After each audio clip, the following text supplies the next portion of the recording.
Hello students, how are you? I think you will be doing well in this period of crisis. अभी तक हमने पिछले videos के अंदर पीरियोडिक प्रॉपर्टीज ऑफ एलिमेंट्स के बारे में स्टडी कर रहे थे और उसमें आप लोगों ने genesis of periodic table means उसकी जो हिस्ट्री पोर्शन है उसके बारे में स्टडी किया, Mendeleev's periodic table and modern periodic table के बारे में, उसके जर्नल जो डिस्ट्रीब्यूशन ऑफ एलिमेंट्स है उसके बारे में आप लोग स्टडी कर सकते हैं। आज हम थोड़ा सा उससे आगे लेते हैं। Nomenclature of elements having atomic mass atomic number more than 100।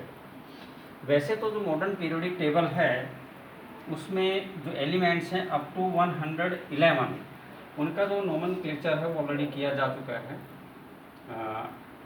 जैसे यहाँ पर आप देख सकते हैं 110 तक टर्मेस्टीडियम जो है यहाँ तक नाम दिया जा चुका है, लेकिन उससे आगे अभी भी नाम नहीं है। लेकिन जब ये नाम डिस्कवर नहीं हुए थे तो उस समय नाम कैसे देते थे, या अगर कोई नया एलिमेंट डिस्कवर होता है तो उसका नॉमेनक्लेचर कैसे करेंगे, उसके लिए कुछ नोटेशन बनाए गए हैं। जैसे कि 0 है, अगर हमें 0 लिखना है तो उसके लिए नील, 1 के लिए अन, 2 लिखना है तो बाई, 3 के लिए ट्राई, 4 के लिए हमें क्वेड, 5 के लिए इसी तरह से पेन। इस प्रकार से हम इसको नाम देते हैं। कुछ एक जो नॉमेनक्लेचर बनाए गए। 6 अगर हमें करना है तो हम इसके लिए लिखेंगे हेक्स, 7 के लिए हम कर देंगे सेप्ट, 8 लिखना है तो उसके लिए हम ओक्ट लिखते हैं, और 9 के लिए ENN इस प्रकार से देते हैं। इसको हम थोड़ा समझने का प्रयास करते हैं। सपोज करिए कि आपको एक एलिमेंट आपने डिस्कवर किया जिसका एटॉमिक मास आपका है 1/2, तो इसका आप नॉमेनक्लेचर करना है तो आप इसका नाम कैसे देंगे? इसका नाम देने का सिंपल सा तरीका क्या है? अभी मैंने क्या बताया कि 1 के लिए क्या है अन, हम लिखेंगे अन, फिर 1 है, फिर दोबारा अन, 2 है बाई, और उसके बाद में हम लगा देते हैं IUM का, आई ऑलरेडी आ चुका है तो UM, इसका नाम होगा अन बायम। तो यहाँ पर जो 112 पर है इसका नाम हो गया अन बायम। इसी प्रकार से अगर 113 है तो इसका नाम हो जाएगा अन ट्रायम।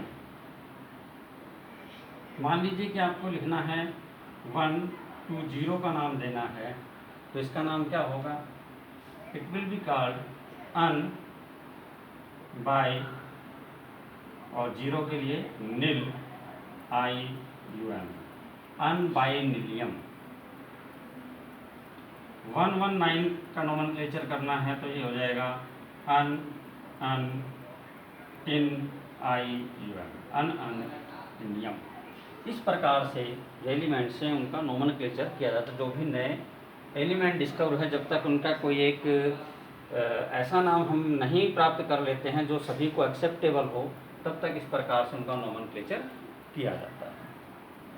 इसके बाद हम पढ़ेंगे आज कुछ दूसरी प्रॉपर्टीज़ के बारे में मॉडर्न पीरियोडिक टेबल से जो रिलेटेड हैं, like electronic configuration of elements in the modern periodic table. जो इलेक्ट्रॉनिक कॉन्फ़िगरेशन है मॉडर्न पीरियोडिक टेबल में वो किस प्रकार से है। आपने देखा कि मॉडर्न जो हमारी पीरियोडिक टेबल है उसके अंदर जो हॉरिजॉन्टल पीरियड्स हैं उनकी संख्या है 7। 1 2 3 4 5 6 7 पीरियड्स हैं यहाँ पे, और 18 वर्टिकल कॉलम्स हैं। यहाँ से स्टार्ट करते हैं तो 1 2, इसके बाद 3 4 5 6 7 8, इस प्रकार से लास्ट में आकर के टोटल 18 हैं। इन वर्टिकल कॉलम्स को हम कहते हैं ग्रुप। यहाँ पर कोई भी एलिमेंट किस जगह प्रेजेंट है वो डिसाइड होता है उसके इलेक्ट्रॉनिक कॉन्फ़िगरेशन के द्वारा। इलेक्ट्रॉनिक कॉन्फ़िगरेशन के अनुसार जिस एलिमेंट को जहाँ भी पोजीशन मिलती है उसके आधार पर उसको उस पर्टिकुलर प्लेस के ऊपर रखा जाता है, उसको पोजीशन दी जाती है। यहाँ यहाँ पर ये जो पीरियोडिक टेबल है, यहाँ पर पीरियड किस चीज़ को रिफ्लेक्ट करते हैं? ऑलरेडी ये आपने जो पिछला चैप्टर है स्ट्रक्चर ऑफ एटम, उसके अंदर हमने क्वांटम नंबर्स पढ़े थे। पहला क्वांटम नंबर था हमारा principal quantum number, that is represented by n. N represent principal quantum number को रिप्रेजेंट करता है। यहाँ पर जो पीरियड है वो भी प्रिंसिपल क्वांटम नंबर यानी कि एन को रिप्रेजेंट करते हैं। जब हम फर्स्ट पीरियड में चल रहे होते हैं तो इसका मतलब जो प्रिंसिपल क्वांटम नंबर है वो हमारा 1 होता है। So when n is equal to 1 then orbitals कितनी होंगी इसके अंदर? जो सबसेल है वो भी केवल एक है, यानी कि एल की वैल्यू यहाँ पर होगी 1 - 1 इज इक्वल टू 0। इसका मतलब इसके अंदर केवल एस सबसेल प्रेजेंट है। एस सबसेल के अंदर ऑर्बिटल की संख्या कितनी है? एक। तो एक ऑर्बिटल में क्योंकि 2 इलेक्ट्रॉन आ सकते हैं मैक्सिमम, तो 1 × 2 इज इक्वल टू 2। इसका मतलब ये हुआ कि जो फर्स्ट पीरियड है उसके अंदर केवल 2 ही एलिमेंट आ सकते हैं। तो आप देख सकते हैं फर्स्ट पीरियड में 2 एलिमेंट है, हाइड्रोजन एंड हीलियम। इसी प्रकार से अगर आप सेकेंड पीरियड के अंदर चलते हैं तो n is equal to 2। When n is equal to 2 तो इसका मतलब यहाँ पर 2 सबसेल होंगे। l की वैल्यू हो जाएगी यहाँ पर 0 1 s एंड p। s के अंदर 1, p के 3 ऑर्बिटल हैं, तो 1 + 3 टोटल ऑर्बिटल की संख्या होगी 4। टोटल नंबर ऑफ एलिमेंट्स कितने होंगे? जितनी ऑर्बिटल्स हैं उससे डबल होने चाहिए। तो 4 × 2 means number of element that can be present in the second period should be 8। तो आप देख सकते हैं यहाँ पर सेकेंड पीरियड में हमारे पास लिथियम जिसका एटॉमिक नंबर 3 है, से नियोन जिसका एटॉमिक नंबर 10 है, ये प्रेजेंट है। यानी टोटल एलिमेंट्स हमारे पास हैं 8 एलिमेंट्स हैं, starting from lithium to neon. इसी प्रकार से बात आते हैं हम थर्ड पीरियड के अंदर। थर्ड पीरियड के अंदर n की वैल्यू क्या हो जाती है? हमारी 3 हो जाती है। तो यहाँ पर आ गया S P D। सबसेल हमारे पास बनते हैं 3। अगर इनके अंदर ऑर्बिटल्स की संख्या देखें तो यहाँ पर 1 + 3 + 5, यानी कि 5 + 3 8 + 1 9, 18 एलिमेंट होने चाहिए। लेकिन यहाँ पर देखिए कि एलिमेंट की संख्या कितनी है? केवल 8 है। तो ये कंट्रोवर्सी उत्पन्न हुई, लेकिन ये कंट्रोवर्सी इसलिए नहीं है। अगर हम ऑब्बो प्रिंसिपल को हम ध्यान करें तो उसमें क्या कहा गया था? Elements are filled in the atomic orbitals according to their increasing order of energy. So जब आप इलेक्ट्रॉनिक कॉन्फ़िगरेशन लिखते हैं तो आपको ध्यान होगा कि आप क्या करते हैं? सबसे पहले 1s को फिल करते हैं, फिर 2s, देन 2p, 2p के बाद एनर्जी में 3s आता है, 3s के बाद 3p, और 3p के बाद 4s आ जाता है, उसके बाद 3d आता है। तो क्योंकि 3d इसके बाद आ रहा है, 4s का मतलब है हम कौन सी पीरियड में जा चुके हैं? चौथे पीरियड में हम एंटर हो चुके हैं। इस वजह से केवल हम यहाँ पर 2 ही कंसिडर करके चलेंगे, s और p ही कंसिडर की जाएगी, d को यहाँ पर कंसिडर नहीं करेंगे। तो टोटल ऑर्बिटल होती है 4 × 2, नंबर ऑफ एलिमेंट्स कितने होने चाहिए? 8 होने चाहिए। इसलिए थर्ड पीरियड में केवल 8 एलिमेंट्स हैं, starting from sodium to argon, sodium 11 से आर्गन 18 तक। When n is equal to 4, जब हम n इज इक्वल टू 4 में पहुंचते हैं तो यहाँ पर हमारे पास जो ऑर्बिटल्स हैं, सबसेल हैं सभी, वो हमारे पास हो जाते हैं S P D F। अब अभी हमने जब फिलिंग किया तो 4s के बाद में क्या आ गया? 3D, 3D के बाद आता है 4p, और 4p के बाद में आ जाता है 5s। इसका मतलब यहाँ पर जो इलेक्ट्रॉन होंगे केवल हम 4s, 3d और 4p को लेकर के चलेंगे। तो यहाँ पर हम इनको नहीं लेंगे, 4d और 4f नहीं लेंगे, बल्कि इससे आगे का लेंगे 3d, 4s और 5p को। तो d के अंदर ऑर्बिटल की संख्या हो गई 5, s में हो गई और सब 1 और p में 3, टोटल हमारे पास आ गई 9 ऑर्बिटल्स हो गई इस पीरियड के अंदर। तो 9 × 2 इलेक्ट्रॉन की जो संख्या है वो हमारे पास होगी 18। तो फोर्थ पीरियड में आप देख सकते हैं स्टार्टिंग फ्रॉम पोटासियम 19 से लेकर के 36 क्रिप्टॉन तक इसके अंदर हैं। तो 18 एलिमेंट्स यहाँ पर 36 - 18, तो 18 एलिमेंट्स यहाँ पर प्रेजेंट हैं। अब यहाँ पर जो डी ऑर्बिटल है, जो कि पार्ट किसका थी? थर्ड क्वांटम नंबर यानी कि पीरियड का पार्ट थी, लेकिन ये फोर्थ में काउंट हो रही है। तो ये जो एलिमेंट्स हैं हमारे पास जो डी ऑर्बिटल में पार्ट में फिल हो रहे हैं वो एलिमेंट्स, ये पहली सीरीज बनती है 3D सीरीज है। इस 3D सीरीज को starting from scandium to zinc, scandium, titanium, vanadium, chromium, manganese, iron, cobalt, nickel, copper and zinc, ये पूरी जो सीरीज है इसको हम कहते हैं ट्रांजिशन सीरीज। और 3D की है तो इसको 3D ट्रांजिशन सीरीज या फर्स्ट ट्रांजिशन सीरीज के नाम से जाना जाता है।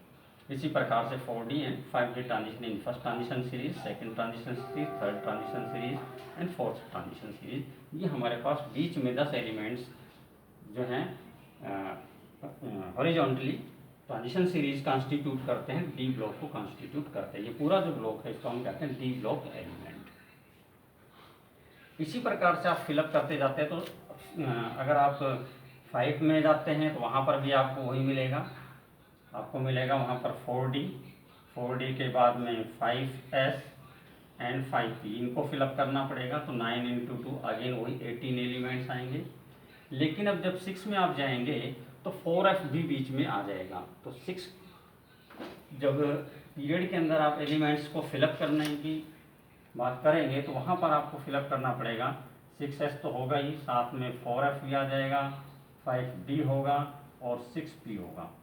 सो 1 + 7 + 5 + 3, टोटल जो ऑर्बिटल्स हैं उनकी संख्या हो गई 16। तो इसका मतलब एलिमेंट क्या होने चाहिए, मल्टीप्लाई टू टोटल एलिमेंट्स की संख्या यहाँ पर होनी चाहिए 32। लेकिन अगर यहाँ पर आप पीरियोडिक टेबल में देखते हैं तो ये जो संख्या है वो 18 एलिमेंट्स की है यहाँ पे। लेकिन अगर हम थोड़ा सा ध्यान दें तो देखिए पहला क्या है, सीजियम, उसके बाद बेरियम, बेरियम के बाद लेंथेनम जिसका एटॉमिक नंबर है 57, और उसके बाद में देखिए सीधा एकदम गैप आ गया।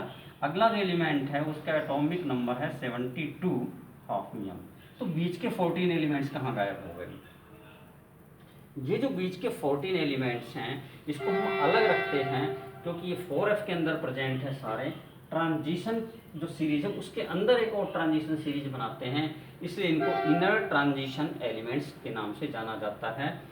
और ये लेंथेनम के बाद में के 14 एलिमेंट्स हैं जो कि सीरियम से स्टार्ट होकर के ल्यूटियम तक चलते हैं 58 से लेकर के 71 तक। तो ये जो पूरी सीरीज है इसको लेंथेनॉइड सीरीज के नाम से भी जाना जाता है। बताइए ना। तो जैसे कि हमने 6th पीरियड में देखा, वैसे ही जब आप 7th पीरियड के अंदर इलेक्ट्रॉन्स की फिलिंग करते हैं, एबो प्रिंसिपल को आप इस्तेमाल करते हैं, तो आप उसमें पाएंगे कि हमें जो इलेक्ट्रॉन फिल करने हैं वो फिल करने हैं 7s, 5f, 6d and 7p। तो सेम वही s की 1 ऑर्बिटल, f की 7 ऑर्बिटल, d की 5 ऑर्बिटल और p की 3 ऑर्बिटल, यानी total 16 orbital. Means number of electrons will be 32। तो एलिमेंट्स भी 32 होने चाहिए। ठीक उसी प्रकार से जैसा कि 6th पीरियड में था, 7th में हम देखते हैं फर्स्ट एलिमेंट है फ्रांसियम 87, रेडियम 88, एक्टीनियम 89, और एक्टीनियम के बाद सीधा गैप आता है 14 एलिमेंट्स का, और रदरफोर्डियम है जिसका एटॉमिक नंबर है 104। अब क्वेश्चन है कि 14 एलिमेंट्स कहाँ हैं? ये 14 एलिमेंट्स जो हैं वो नीचे रखे गए हैं एफ ब्लॉक के अंदर, क्योंकि एफ ऑर्बिटल्स को फिल करते हैं। तो ये यहाँ पर थोरियम से लेकर के लॉरेंशियम तक ये रखे गए हैं, जो पूरे एलिमेंट्स है 14 एलिमेंट्स।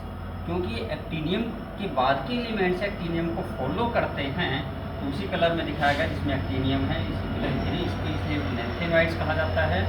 और इनको तो ये जो सीरीज है एक्टीनियम को फॉलो करती है और इसको हम कहते हैं एक्टिनॉइड्स। तो ये था हमारा electronic configuration in period. Now electronic configuration in groups. तो हम देखते हैं ग्रुप में इलेक्ट्रॉनिक कॉन्फ़िगरेशन किस प्रकार होता है, कैसे वेरिएशन होता है। अगर हम फर्स्ट ग्रुप एलिमेंट को देखें, फर्स्ट ग्रुप में हमारे पास है हाइड्रोजन से लेकर के फ्रांसियम तक। हाइड्रोजन का इलेक्ट्रॉनिक कॉन्फ़िगरेशन क्या है? आउटर साइड इलेक्ट्रॉनिक कॉन्फ़िगरेशन है इसका 1s1। इसके बाद लिथियम है, इसका इलेक्ट्रॉनिक कॉन्फ़िगरेशन है 2s1, सोडियम का आउटर सेल है 3s1, इसी प्रकार से 4s1, 5s1, 6s1, 7s1। ये आउटर सेल इलेक्ट्रॉनिक कॉन्फ़िगरेशन है हाइड्रोजन से लेकर के lithium, sodium, potassium, rubidium, caesium and francium, इनके आउटर सेल इलेक्ट्रॉनिक कॉन्फ़िगरेशन लिखी। तो सभी के अंदर क्या है, S1 आ रहा है लास्ट में। इसका मतलब ये हुआ कि all the elements that are present in the same group in the modern periodic table have the same outer shell electronic configuration, यानी कि वो सभी एलिमेंट जो एक ही ग्रुप में रखे गए हैं उनका जो आउटर मोस्ट इलेक्ट्रॉनिक कॉन्फ़िगरेशन है वो सेम रहेगा, चेंज नहीं होगा। तो ग्रुप कैसे बनाया गया ये बात हम अच्छे से समझ सकते हैं। इसका मतलब सेकंड में क्या होगा, इनका भी सेम होगा। तो सेकंड का अगर जनरल इलेक्ट्रॉनिक कॉन्फ़िगरेशन देखें तो सेकंड ग्रुप का जनरल इलेक्ट्रॉनिक कॉन्फ़िगरेशन है NS2। फर्स्ट वाले का क्या था, NS1, ये हो गया हमारा फर्स्ट ग्रुप 1। ग्रुप 1 का ये हो गया। ग्रुप 2 का आउटर सेल इलेक्ट्रॉनिक कॉन्फ़िगरेशन क्या है, NS2 है। इसका मतलब इन फर्स्ट में और सेकंड में दोनों में जो एलिमेंट है वो S सबसेल के अंदर जाएंगे जो आउटर मोस्ट इलेक्ट्रॉन है, इसलिए आप इसको जनरल इलेक्ट्रॉनिक कॉन्फ़िगरेशन कह सकते हैं। इस पूरी जो दो ग्रुप है दोनों ग्रुप को मिला करके हम कहते हैं S block element, because the outer most electron जो लास्ट इलेक्ट्रॉन है enter into the S subshell, last electron S में जा रहा है, तो इसका जनरल इलेक्ट्रॉनिक कॉन्फ़िगरेशन हो गया NS122, या तो 1 इलेक्ट्रॉन होगा या 2, ये इसका जनरल इलेक्ट्रॉनिक कॉन्फ़िगरेशन होगा ग्रुप 1 और 2 के लिए हो गया। अब एक यहाँ पर कंट्रोवर्सी हम देख सकते हैं कि जो हीलियम है उसका जो आउटर सेल इलेक्ट्रॉनिक कॉन्फ़िगरेशन है, हीलियम का इलेक्ट्रॉनिक कॉन्फ़िगरेशन है 1s2। इसके हिसाब से इसको होना चाहिए था यहाँ पर, लेकिन इसको रखा गया है P ब्लॉक एलिमेंट के साथ में रखा गया है। उसका कारण इसका इलेक्ट्रॉनिक कॉन्फ़िगरेशन नहीं, उसका कारण है इसकी प्रॉपर्टीज, क्योंकि ये एक इनर्ट एलिमेंट है, आउटर जो सेल है वो कम्प्लीटली फिल्ड है and it's all the properties matches with the other inert gases which are also having the completely filled outer cell. That's why it has been placed with the noble gases in the 18th group. इसी प्रकार से अगर हम group number 3 से लेकर 13 से लेकर के 18 का अगर हम इलेक्ट्रॉनिक कॉन्फ़िगरेशन देखें, तो अगर 13 का इलेक्ट्रॉनिक कॉन्फ़िगरेशन देखते हैं तो 13 में जैसे पहला एलिमेंट हम लेते हैं बोरोन। बोरोन का एटॉमिक नंबर है 5। इसका इलेक्ट्रॉनिक कॉन्फ़िगरेशन अगर आप करेंगे तो क्या आएगा, 1s2, 2s2, 2p1, और यहाँ पर लास्ट वाला है इसमें नियॉन। तो नियॉन का एटॉमिक नंबर 10 इलेक्ट्रॉनिक कॉन्फ़िगरेशन हो गया 1s2, 2s2, 2p6। सो यहाँ पर n की वैल्यू जो है वो 2 है। So outer shell electronic configuration इसकी सहायता से हम निकाल सकते हैं। तो आउटर सेल इलेक्ट्रॉनिक कॉन्फ़िगरेशन क्या हो गया, NS2 NP1 से लेकर के 6 तक। So its outer shell electronic configuration is 1 NS2 NP1 to 6, इनका आउटर सेल इलेक्ट्रॉनिक कॉन्फ़िगरेशन रहेगा। अब क्योंकि इनके अंदर जो आउटर मोस्ट इलेक्ट्रॉन है वो p ऑर्बिटल के अंदर जा रहा है, p सबसेल के ऑर्बिटल्स को फिल कर रहा है, इसलिए हम इसको कहते हैं p ब्लॉक एलिमेंट्स। सो जो ग्रुप 13 से लेकर के ग्रुप 18 तक के एलिमेंट्स हैं, इन सभी एलिमेंट्स को p ब्लॉक एलिमेंट्स के अंदर स्टडी करते हैं। इस p ब्लॉक के अंदर तीनों प्रकार के एलिमेंट्स प्रेजेंट हैं। इसके अंदर नॉन मेटल्स भी हैं, मेटल्स भी हैं। इधर जो ग्रीन कलर में हैं ये सारे इधर नॉन मेटल्स को रिप्रेजेंट किया गया है। यहाँ पर ये जो पिंक शेड में दिखाए हुए हैं ये सारे मेटल्स हैं, और बीच में जो ग्रे में हैं boron, silicon, germanium, arsenic, antimony, tellurium, polonium, these are metalloids. ये मेटलॉइड्स को रिप्रेजेंट करते थे। यहाँ पर ये इनर्ट गैसेस हैं इसलिए थोड़ा अलग कलर दिखाया गया, वैसे ये सभी नॉन मेटल के अंदर ही कंसिडर किए जाए। ये हेलोजेंस ये भी सभी नॉन मेटल में कंसिडर किए जाते हैं। अब यहाँ पर हमारे पास बीच में बचता है डी ब्लॉक एलिमेंट्स। अभी जैसे हमने डिस्कस किया था पीरियोडिक इलेक्ट्रॉनिक कॉन्फ़िगरेशन में कि यहाँ पर जो इलेक्ट्रॉन है, आउटर मोस्ट जो इलेक्ट्रॉन है वो डी सब सेल के अंदर जा रहा है। अगर हम बात करते हैं स्कैंडियम से लेकर के जिंक तक की, तो स्कैंडियम जिसका 21 है, इसको हम एक बार देख लेते हैं, इस तरह से वेरी करता है। स्कैंडियम, इसका एटॉमिक नंबर है 21। अगर आप इसका इलेक्ट्रॉनिक कॉन्फ़िगरेशन करेंगे तो इलेक्ट्रॉनिक कॉन्फ़िगरेशन क्या हो जाएगा, आर्गन, आर्गन हमें पता है लास्ट में है यहाँ पर 18, तो 3 बचते हैं, आप तक 3p कंप्लीट हो जाता है। 3p के बाद आता है 4s, तो यहाँ पर 4s2 और 3d1 है इलेक्ट्रॉनिक कॉन्फ़िगरेशन।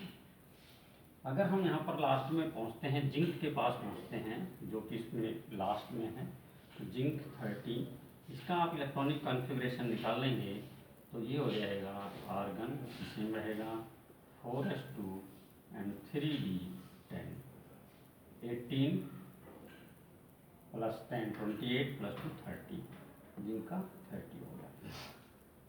तो लास्ट जो इलेक्ट्रॉन है वो डी सब सेल में जा रहा है, और डी सब सेल के अंदर जो इलेक्ट्रॉन्स हैं एक एक करके फिल हो रहे हैं, 1 2 3 4 5 करते हुए 10 तक पहुंचते हैं।